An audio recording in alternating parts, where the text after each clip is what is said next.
नमस्कार दोस्तों, स्वागत है आपको और एक डरावनी कहानी। आज की इस कहानी का नाम है छाँव वाली औरत थी। उत्तर प्रदेश के एक छोटे से गांव में, जिस गांव का नाम था बेलसर। बेलसर में रात के बाद कोई बाहर निकलने की हिम्मत नहीं करता था। लोग कहते थे कि वहाँ एक छलावा घूमता है, एक औरत जो सफ़ेद साड़ी में आती है और जिस किसी को दिख जाती है वो फिर कभी पहले जैसा नहीं रहता है। प्रकाश प्रकाश लखनऊ का एक नौजवान पत्रकार जो बेलसर गांव की इस अफवाह को एक झूठ मानकर रिपोर्ट तैयार करने आया था। वो कैमरा और रिकॉर्डर लेकर शाम को गांव पहुंचा। गांव वाले ने उसे बहुत मना किया। बाबूजी, सूरज ढलते ही यहाँ कोई बाहर नहीं निकलता है।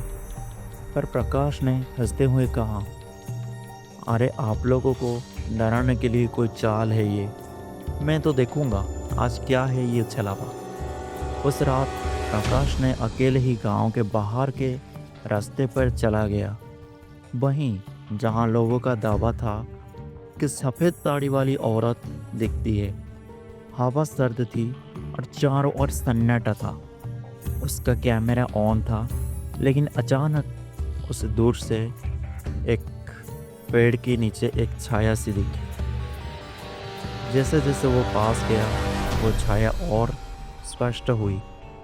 वो एक औरत की थी, जिसका पीठ उसकी तरफ थी, सफ़ेद साड़ी पहने, उसके बाल घुटनों तक लटक रहे थे। प्रकाश ने डरते डरते पूछा, मैडम कौन हो आप? औरत धीरे धीरे मुड़ी, लेकिन उसका चेहरा इंसान जैसा नहीं था। आंखों कोरी, होठ सिले हुए और चेहरा जैसे किसी ने जला दिया है। प्रकाश चीख पड़ा और भागने लगा, मगर उसके कदम भारी हो गया, जैसे जमीन ने उसे पकड़ लिया है। औरत उसके पास आकर फुसफुसाई, मुझे क्यों जगाया? अब तू भी यहीं रहेगा। अगली सुबह गांव वाले ने जंगल के पास प्रकाश का कैमरा और रिकॉर्डर पाया। कैमरे में उसकी आखिरी चीख रिकॉर्ड थी, लेकिन प्रकाश जो एक युवा पत्रकार था वो कभी नहीं मिला।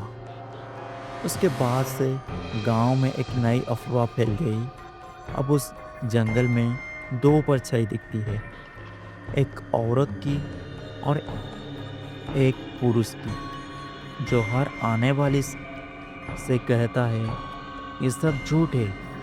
मैं भी ऐसा ही सोचता था। ये थी आज की कहानी। अगर आपको ये कहानी पसंद आई है तो लाइक शेयर और सब्सक्राइब करना ना भूलें। अगली बार फिर मिलेंगे और एक डरावनी दास्तान के साथ। तब तक के लिए सावधान रहिए।